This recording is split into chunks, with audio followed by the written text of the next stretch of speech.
this is something I wanted to do for a while.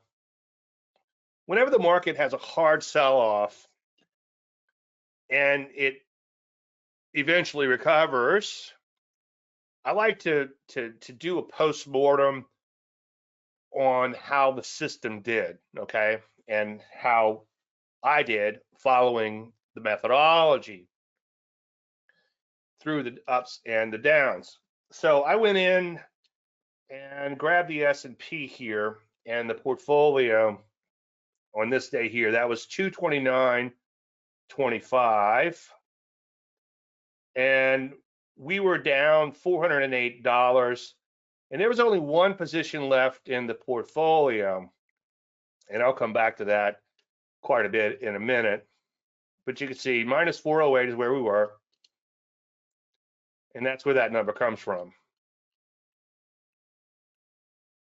Now, the market, as you know, sold off very hard. In fact, for all intents and purposes, that was a bear market, okay? Now, the media defines bear market as 20%. It went 22% peak to trough, so it was a bear market. Now, at the bottom, the portfolio was worth $6,674. However, there were a couple losses taken along the way. The KGS, which we were long, stopped out, and you can see that's 922 times 2. And then ALLT, another trade that we were in along the way, stopped out too. So we had $3,718 in losses.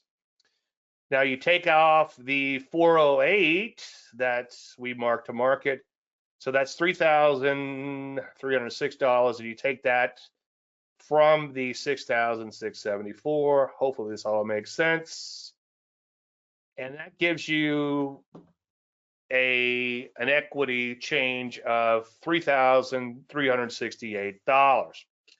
So remember, the market lost 22% of its value, and during that period of time, we made, in the model account, the hypothetical account, okay, but I do take the trades, 3.37% versus a 22% loss. Now, Dave, 3.3%, what's that? Well, it's better than a poke in the eye, and $3,000 and change for every 100K is better than a poke in the eye, right? But you got to look at that versus a 22% slide. Now, you got to be careful with this fuzzy math, but that's a 25% improvement over the overall market. So if you just follow the market down, you'd be down 22% as opposed to being up 3.37%. Now, by following a methodology and stopping out and being selective on positions and putting on some shorts on a very selective basis, not going hog wild, just in case it doesn't turn into the mother of all bear markets, which it didn't, you're able to sleep at night and actually make a little bit of money in a downturn. And this is just, I'm very proud of this. Not that this will always happen, but if a market stays in a longer term downtrend, it will. And this was a tough time for a trend follower because the market just started going down hard and then it comes right back. But being able to sleep at night is a great thing. And there's an old saying, if you're able to keep your head while everybody is losing theirs, you obviously don't know what's going on. But in this case, I think it is a way to keep your head, because you're going to be mostly short in a situation like this, possibly buying a few defensive stocks, gold if it sets up. I think I didn't actually buy any personally, but the Landry 100 during this spill was becoming more and more defensive. I think there was a tobacco in there. There was some grocery stores. We talked about these things in webinars past. But anyway, so I'm pretty proud of that. Now, as you know, the market came back. Doesn't always come back. Well, so far it's always come back, but that's taken up to 25 years, and people are like, oh, that's crazy. The market always goes up. Don't believe me?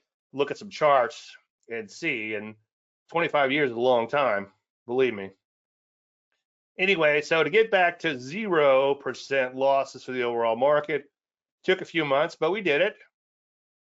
Now, this is how the portfolio shook out during this time, and there was a loss of, these are banked, okay, trades or closed trades, however you want to look at them, for a loss of $562. But remember, we marked to market the 408, so that's a loss of 154. Now, if you take a look at the portfolio on 6/30/25, and again, these archives, davelandry.com/archives, youtube.com/Dave Landry, and you can look at these. You can look at the newer ones on YouTube, and if you join the trading service, you can look at the live ones every day. Hint, hint, soft sell there. Anyway, so you take this amount of money from the open portfolio, and that's gives you an open profit of 24.72. So overall, we did okay through that spill. The thing you need to realize is trend following is trend following, okay? And you have to have a trend to follow. It's very hard for trend following to beat the market when you have these V-shaped recoveries like this, okay? Trend following works when the market goes into an extended bear market and then goes into an extended bull market. Any type of trend. I think Gary Kaltbaum once said, give me an uptrend, give me a downtrend, or give me a ticket to Tahiti. I agree. The thing about trend following, though, is obviously when the market is chopping back and forth like this, like it was, you're not going to get a lot of setups. And that's what your equity is going to kind of look like, kind of choppy, probably actually down a little bit. But here's the thing. You notice we were only in one stock going into this slide. And that's because during this chop, I just wasn't seeing a lot of setups. Probably got stopped out a few. So your equity might be a little bit more negative in a choppy market, but eventually it'll flatten out because you get stopped out of most of your setups and become selective. In fact, you might be stopped out of everything and just sit on your hands for weeks and sometimes even much longer. Now, when a market does begin to tank, especially if it's been doing really well and then tanks, okay, your equity curve is going to take a dive with it. But what's going to happen is you're going to begin to stop out, and then you can begin to put on shorts. So you can see right here, the equity curve, this is a hypothetical equity curve, but it begins to look something like that. The equity curve begins to go up as the market goes down because you're shorting. Now, let me just throw out a big caveat, okay, or a warning. Short side is very difficult to make money on, okay? It's hard to hold on to a trend because the short covering rallies, easy for me to say, are just very vicious. I mean, look at this one day here where the market just sort of melted up, and that really punished the shorts, present company included. And you can see when the market does begin to turn like that, you start getting stopped out of your shorts because you're still following the prior trend, right? And you're gonna follow each position or hold each position to its fruition. We're not going to micromanage ourselves out because we think the market might be turning. We're going to wait and see. Trend following again. So as the market begins to rally, then your equity comes back with it. Now, this is something I was going to kind of talk about a little bit with a million little things, which we'll get back to next week or weeks, some other week. But the thing is, that's part of knowing the nuances, knowing that you're not always going to make money doing this. In fact, there will be extended periods where you don't make money. There will be extended periods where you have to sit on your hands. And like I said earlier, you're going to have to take every setup, okay? Because you don't know which one or ones are going to turn into the big winners. As Greg Morris often says, that's one of the problems a lot of people have, is they sharp shoot signals. And when Greg was running $5 billion or so, as he said, we treat all signals as if it will be the big one. So if it's a signal to get out of the market, they get out of the market, okay? And that's what they do. They just follow the system. Now, the market obviously has been trending higher again, knock on wood. Check back off to the right. So this was a snapshot I did intraday yesterday. And we were at 26, right when the market got back to zero. And now the market's moving higher. You can see that those numbers are looking a little bit better because what? The market so far, knock on wood, has been trending higher. Now, one thing I do want to show you, and this is from a webinar a few weeks back or a few months back. This was one of the stocks that was in the portfolio that I mechanically scored as a loss, but personally I did okay. And I also, not to pour salt in anyone's wounds, I did beg everybody. I think I have to go and look at the presentations, but I did seem to remember that I talked a lot about the fact that you need to think about taking those partial profits a little early. The market just doesn't always work in exacts, okay? And I lay out this exact plan, and you should follow it mechanically if you're newer to trading. But once you wrap your head around the methodology and the money management and the psychology of following it all, then it's okay to apply a little bit of discretion. So we got fairly close to that initial profit target, but just didn't quite get there. So I went ahead and thought it was okay to bail on half the shares, and then the market gap lower, and I got knocked out of the rest. So this is what I call a near miss.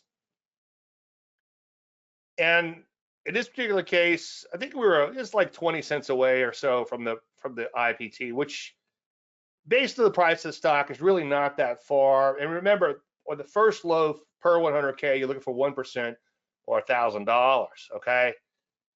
And in cases like this, you might be up 850, 900 or so, and that's not where the real money is. The real money is in the second loaf, where you become the longer term trend follower. We change hats from the swing trader to the longer term trend follower. And not to beat a dead horse, as I do quite often, but my problem with a pure swing trader or a pure short term trader is you don't make enough money because every now and then you get whacked. You can see like this market here, I'm pointing to my screen, but like right here, you can see we had a big gap lower, and that's what caused the loss. Now, you need to ask yourself, how far has the stock moved toward that IPT, initial profit target?